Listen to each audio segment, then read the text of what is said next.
네, 반갑습니다. 유일라스상 제8강 장자에 대한 강의입니다. 네, 보시느라 수고 많습니다. 이번 시간 장자에 대해서 배울 텐데, 노자 기억나죠? 노자 마찬가지로 장자도 도가의 학자입니다. 도가 학자 하면은 두 명인데, 두 명이 똑같이 도가지 않습니까? 도가라는 말이 다른 게 아니라 도를 중시하는 사람들이니까. 솔직히 별로 차이가 안 느껴집니다. 도에 따른 것 이런 건 비슷한 것 같아요. 그래서 뭐 자연에 따른 삶 혹은 뭐 무지하고 무욕하고 그리고 당연히 소박한 삶을 지향하는 건 다 비슷한 것 같아요. 근데 그렇게 치면은 노자 장자의 포인트가 잘 드러나지 않겠죠. 그래서 우리 보통 노자와 장자의 키 포인트가 따로 있습니다. 그래서 보통 수능 문제 나올 때는 두 개가 전혀 별개의 기준으로 나오죠. 노자의 문제는 항상 무위에 초점을 맞춥니다. 그래서 철저하게 인의에 대한 설명을 하거나 해서 인의에 반대하는 내용으로 나오죠. 그래서 보통 지문에는 철저하게 인의적인 것에 대해서 나오거나 인의를 반대하는 내용, 즉 무위에 대한 내용이 나옵니다. 반면 장자는 어떤 내용이 나오냐? 장자의 경우에는 재물에 대한 내용이 나오죠. 그래서 재물은 뭐다? 이제 앞으로 배우게 되겠지만 어떤 내용이냐면 무차별 혹은 무구별, 구별하지 않는 거죠. 차별하지 않는 거고 무구별 혹은 무분별이라고 쓰겠죠. 무분별. 아무튼 뭔가를 분리하고 차별하고 나눠보고 따져보고, 그렇죠? 너는 좋은 거 나는 나쁜 거, 혹은 이쪽은 선 이쪽은 악, 이렇게 나눠보는 것을 거부하는 것을 재물이라 합니다. 그래서 노자의 키포인트가 무위라면은 장자의 키포인트는 재물이라는 사실 상상한. 그래서 노자의 지문은 인의에 대한 거부라는 측면이라면 장자는 차별하지 않는 것 혹은 구별하지 않는 것, 분별하지 않는 것에 대해서 나온다 겁니다. 그래서 이런 도에 대한 기본적인 바탕을 두고 이런 나님이 있으니까 여러분들은 문제를 보면서 이게 장자인지 노자인지는 이 키포인트로서 해결하기 바랍니다. 아시겠죠?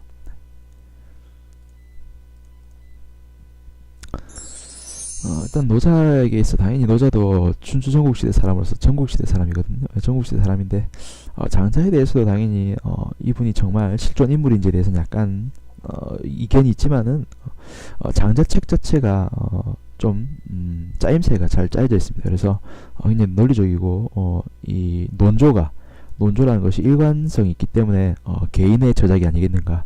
뭐 이름이 장자인지 모르겠지만 적어도 개인의 저작이 아닌가 생각합니다.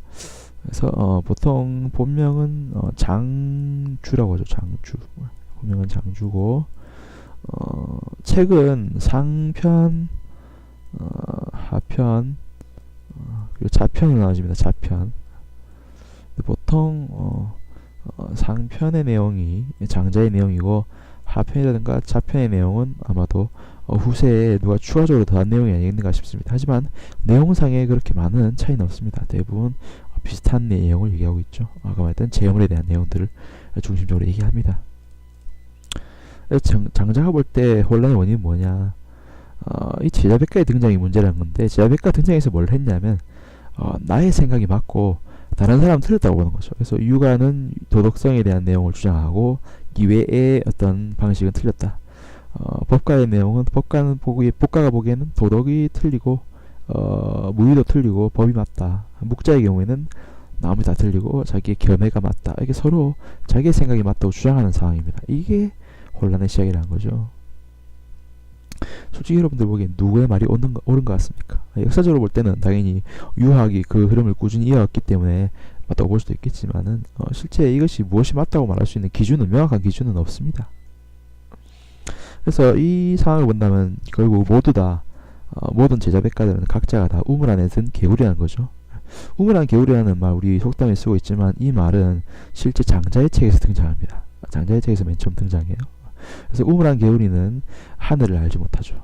그리고 한철 벌레는 겨울을 모릅니다. 이런 얘기를 하는데, 그래서 모두 자기가 볼 수 있는 하늘만 본다는 거죠.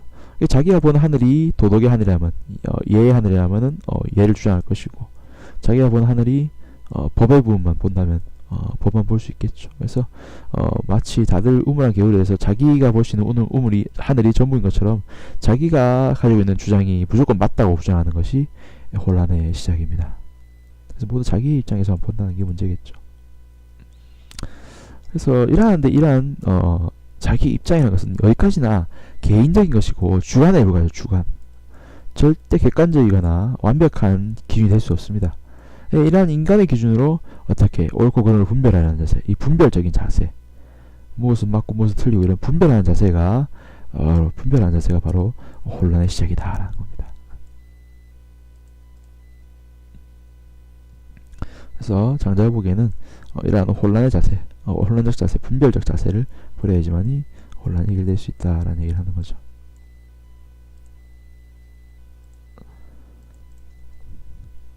그래서 이러한 분별적 자세를 버리는 것을 뭐라 하냐? 재물이랍니다. 우리 봤겠지만 재물이라는 것은 다른 게 아니라 분별적 지식을 버리고 도의 관점에서 바라보는 겁니다. 그럼 재물에 대해서 한번 알아봐야겠죠. 네. 재물에 대해서 알아볼 텐데 그 전에 먼저 장자 얼굴을 한번 보도록 하겠습니다. 굉장히 귀엽게 그려져 있네요. 그렇죠? 귀요미네요. 귀요미. 재물, 첫째 의미는 제자가 가지런할 제자거든요. 그래서 만물을 어떻게 한다. 물자는 만물이고 만물을 가지런한다는 뜻입니다. 그러니까 만물들이 막 이렇게 높고 낮고 막 이렇게 정리된 이렇게 돼 있는 것을 어떻게 평평하게 가지런하게 본다는 거죠. 만물을 그래서 동등하게 본다는 겁니다.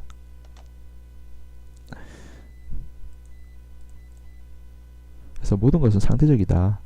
그래서 모든 것은 저마다 가치를 지니었기 때문에 비교가 불가능하다는 겁니다.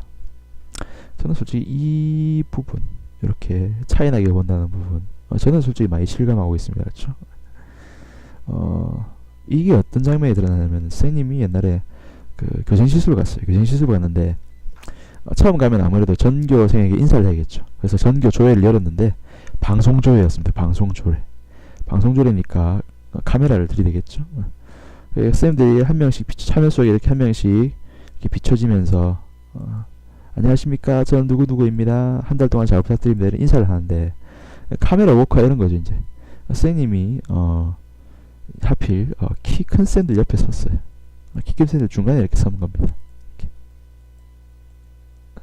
이렇게 선 거예요. 쌤들이 막 이렇게 키가 나도 큰데 쌤만 작은 거죠.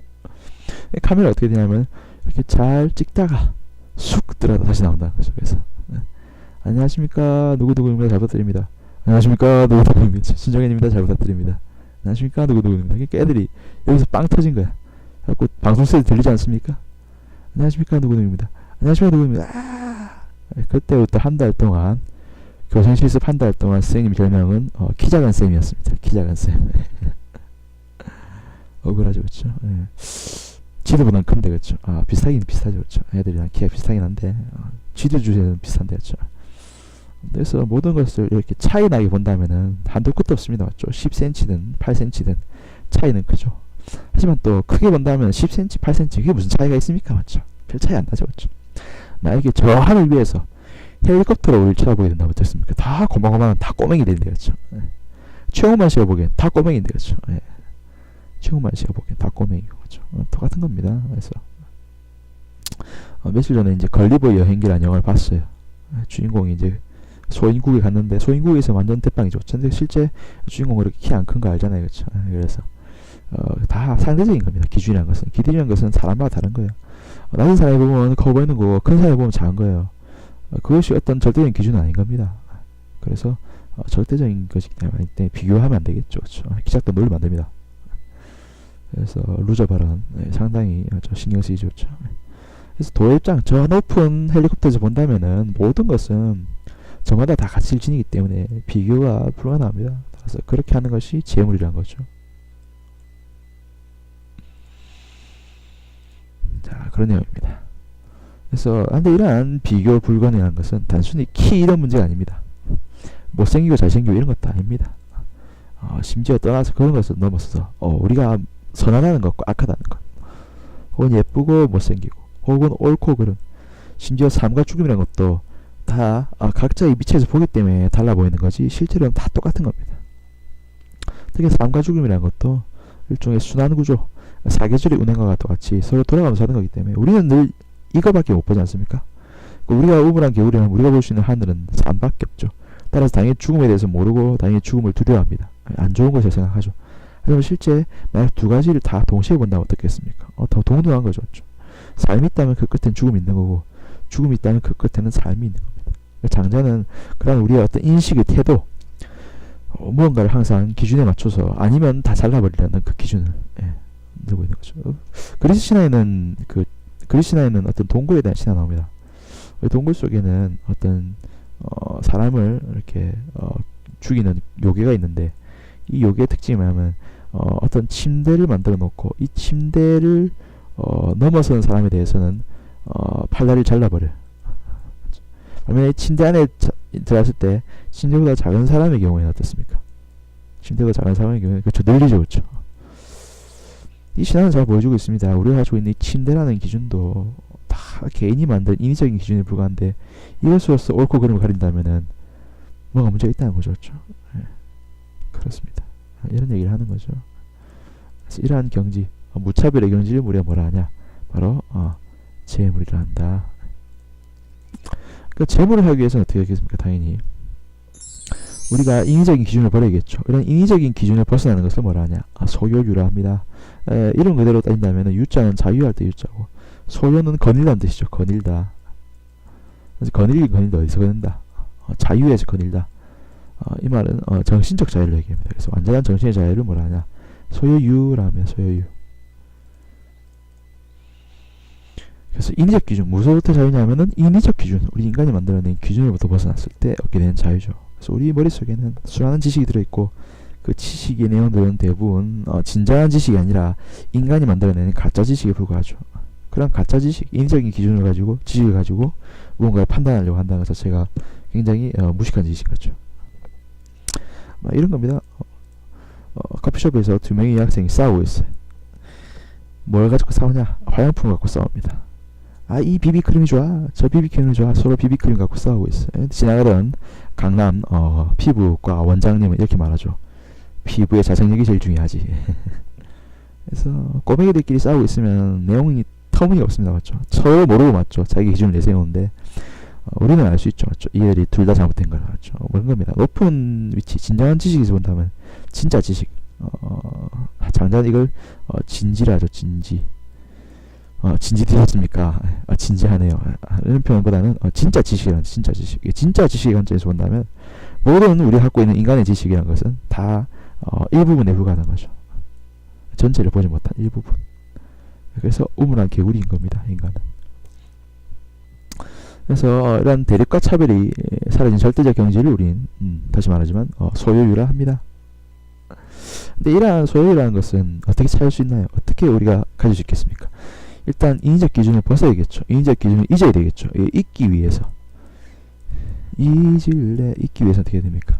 잊기 위해서는 어떻게 해야 되냐? 잊는다는 말을 쓰기 우리가 잊는다는 말은 뭐라 합니까? 망이라는 말을 쓰죠. 그래서 어떻게 잊냐? 앉아서 가만히 앉아서 잊어야 됩니다. 그래서 뭐라 하냐? 좌망이라는 말을 쓰죠. 그리고 마음속에 있는 이러한 지식들을 비워야 됩니다. 비울 때 제 찬스. 이게 근자가 잘못된 것 같은데 아닌가? 예. 이건 학습지 한번 확인해 주세요. 어떻게 하는지 잘 모르겠습니다. 지금 파악이 잘 안 되네. 그래서 일단 좌망과 심재의 둘 의미는 좌망이라는 것은 앉아서 고전을 인다는 거고 심재라는 것은 마음을 고요하게 하고 경건하게 하는 것으로서 어떤 일체의 인적 기준을 벗어난 겁니다. 따라서 처유라는 경지에 도달하기 위해서는 어떻게 좌망과 심재를 해야 된다는 거죠. 그렇죠? 이런 좌망과 심재를 거치게 되면 우리는 어떤 사람이 되냐? 이상적인 인간인 지인, 진인, 신인, 전인, 성인 이런 게 될 수 있겠죠. 지인, 진짜 지식을 지닌 사람, 진인, 진짜 인간, 신인, 신적인 인간, 하늘의 인간, 성인, 성스러운 인간. 뜻은 다 비슷합니다. 결국 깨달은 사람이겠죠. 깨닫는 게 아니라 일체의 인위적 기준을 잊은 사람이겠죠. 다 망각해버린 사람. 솔직히 그래서 오히려 다 잊어버리니까 무식한, 오히려 갓 태어난 아기와 같은 상태가 된다는 거죠. 지식이 없는 상태. 자, 이러한 장자에 대해서 장자는 솔직히 책이 굉장히 재미가 있습니다. 그냥 읽으면 어렵지 않아. 이 뜻을 이해한다면 굉장히 재밌는 우화들이 많이 있어요. 우화. 그래서 비유를 많이 하죠. 비유. 은유 이런 표현도 우화가 많이 나옵니다. 그래서 우화의 보고인데 창고인데 다양한 우화가 있지만 그 중에 몇 개 들어보자면 이런 우화가 있습니다. 모장과 여희는 당시 중국 최고 여성입니다. 우리로 지금 미스 코리아 뭐 슈퍼모델쯤 되겠죠. 근데 그들을 보면 실제 우리는 인간은 예쁘지만 물고기가 볼 때는 혹은 고라니라든가 사슴이 볼 때는 어떻겠습니까?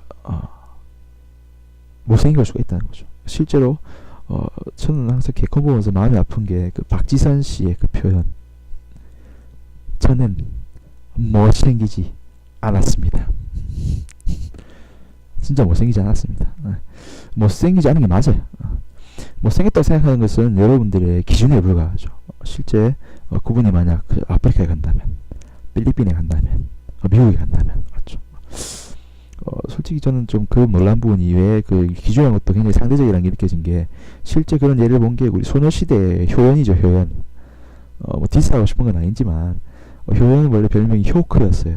오크에다가 효연을 더한 거였는데 좀 본인에게는 참 안타까운 그런 암흑의 추억이 아닐 수가 없는데, 실제 그 프랑스에 갔을 때 어떻습니까? 효연이 이 프랑스에서는 제일 인기 있었다 그러죠. 굉장히 서구인들이 좋아하는 얼굴이다.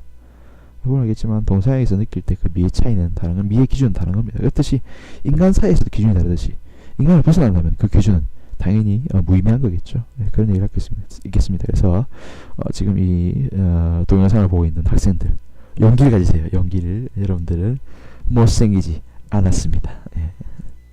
다 이런 얘기, 아까 그 침대 이야기처럼 비슷한 겁니다. 우리 인간들은 이렇게 다리 길이를 볼 때 적당한 길이가 있다고 생각하고 그것을 보다 길면 잘라버리려고 하고 모자르면 늘리려고 하죠. 마찬가지입니다.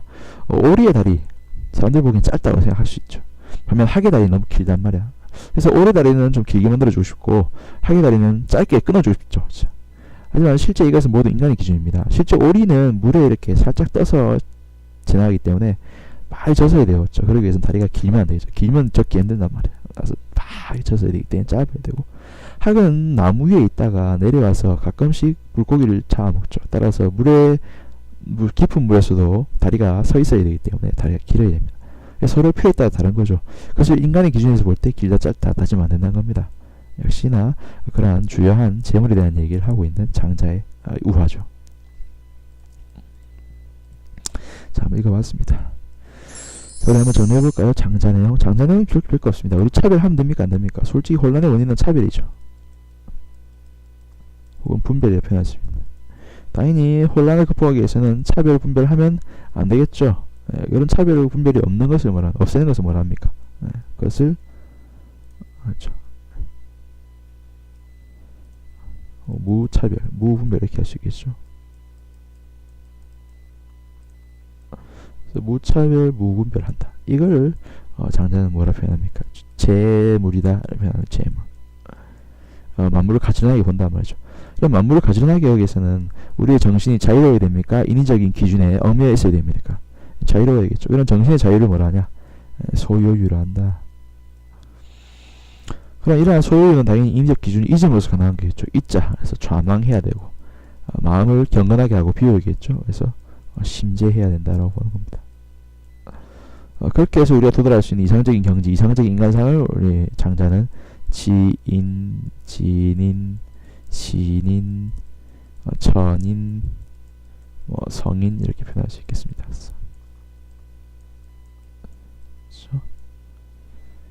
그래서 장자에 대한 내용 별거 없습니다. 솔직히 도가라는 것은 솔직히 뭔가 설명하면 할수록 더욱더 복잡해지고 힘들어집니다. 차라리 그냥 이 정도만 해두고 마음속으로 한번 느껴보세요. 느껴야 된다고 제가 얘기했습니다. 자, 이제 문제 한번 풀어보도록 하죠. 자, 먼저 한번 여러분들 읽어보고 한번 풀어보세요. 푸즈.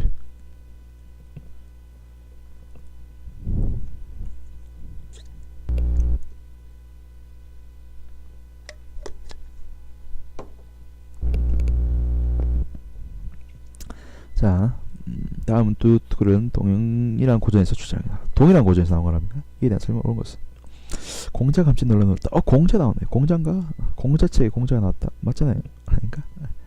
근데 내용은 의미가 이상합니다. 좌망이란 말이 나오는데 공자 좌망을 얘기하는 이게 무슨 된 걸까요? 당연히 그 장자는 공자 이후의 사람이니까 도가를 어떻게 유가보다 조금 더 높이기 위해서 마치 공자가 도가에 대해서 놀랐다 이런 식으로 표현하는 거죠.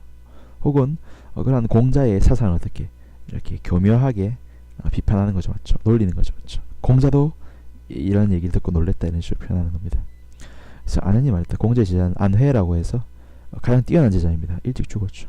그러니까 공자의 첫 수제자입니다, 수제자. 공자가 아마도 안현이 좌망에 대해 얘기했나봐요. 앞에 부분이 있을 건데 그 부분은 나중에 한번 살펴보도록 하죠. 그래서 공자가 흠칫 놀라 물었다. 좌망이란 무엇인가? 안현이 말했죠. 자신의 몸이나 손발의 존재를 잊고 눈과 귀의 작용을 멈추고 형체를 떠나 지식을 버려서 대도, 도와 하나 되는 것. 보면 알겠지만 이 말이 뭡니까? 좌망의 내용 맞죠? 그래서 앉아서 고사에 있다는 것은 일체의 어떤 인위적인 기준들을 완전히 잊는 겁니다. 어떤 인식의 기준, 우리 인간만의 인식, 눈, 귀 이런 얘기는 인간의 인식이죠. 인위적 기준 혹은 인간적인 인식 이런 우리의 인식 내용을 완전히 잊어야 된다는 거죠. 잊고 철저하게 어떻게 도와 하나 돼서 도의 관점에서 봐라 이런 얘기입니다. 그렇죠?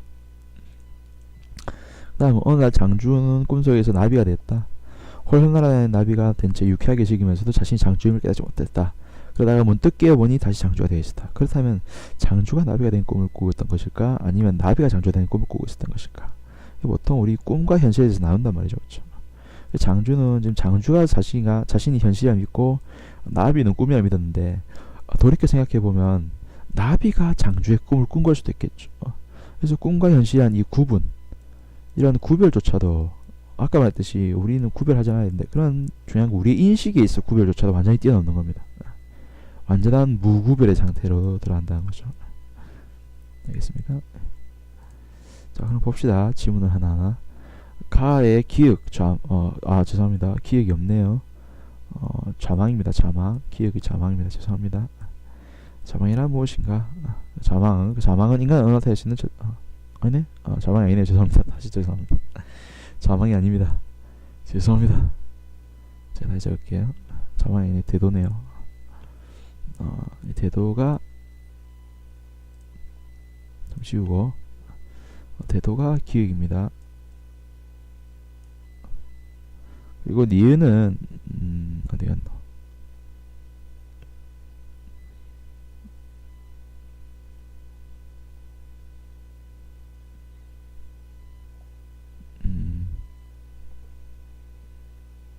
나비겠죠.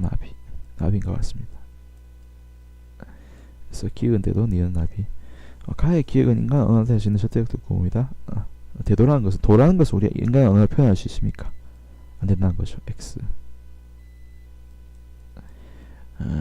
가에서는 육아의 이상인 성인에 이르는 방법이 제시되어 있습니까? 여기서 성인은 육아의 이상입니까? 육아의 이상이 아니겠죠. 그렇죠? 따라서 육아의 이상이 아니다. X 이 부분이 아니겠죠. 그렇죠? 다음 나의 니은은 집착을 버리고 해탈을 이룬 상태. 나의 니은 나비가 해탈입니까? 해탈이란 말 자체가 일단 불교에서 쓰는 말이죠. 그렇죠? 그리고 나비가 해탈의 상태입니까? 아니죠. 나비와 꿈속 혹은 꿈속이라는 것과 장주를 어떻게 분리하는 것 자체를 분리하는 것을 벗어나는 것을 이상적인 상태로 볼 수 있겠죠. 그래서 장주 현실과 꿈, 장주와 나비를 분리하는 그런 이분법적인 사유를 벗어나는 것이 해탈이죠. 그 이상적인 상태겠죠. 그래서 3번도 X, 2번도 X였고, 나는 꿈과 현실, 나비와 장주를 명확히 구별해야 한다. 구별하지 말라고 다시 한번 말하지만 구별하지 말아야겠죠. 그렇죠? 됐습니까? 이러한 무구별의 경지, 나에서 말하는 이러한 무구별의 경지에 이르기 위한 방법이 뭡니까? 그게 뭡니까? 무구별을 아까 재물이라고 본다면 재물을 하기 위해서는 우리가 소유유해야겠죠. 소유유하기 위해서는 뭘 해야 된다? 좌망해야 된다라는 볼 수 있겠죠. 따라서 가에는 나의 장주가 추구하는 경지, 무구별의 경지에 이르기 위한 하나의 수양법, 그게 뭡니까? 좌망이 나와 있다는 거죠. 따라서 답은 몇 번이 될까요? 당연히 5번이 되겠습니다. 그래서 아까 실수로 선생님 기역과 니을 넣어놓지 않았는데 기역은 대도, 니은은 나비입니다. 그래서 그렇게 풀어보면 답은 5번이다. 자, 그래서 오늘은 장자에 대해서 배워봤습니다. 여러분들도 장자는 솔직히 우리에게 많은 시사점을 주고 있습니다. 뭐 인종차별이라든가 장애인 문제, 소수인권 문제, 이런 인권차별 문제를 볼 수 있습니다. 우리에게 많은 생각을 전해주고 있죠. 따라서 그런 것을 한번 생각해 볼 필요가 있겠습니다. 이번 시간 이걸로 마치도록 하겠습니다. 수고하셨습니다.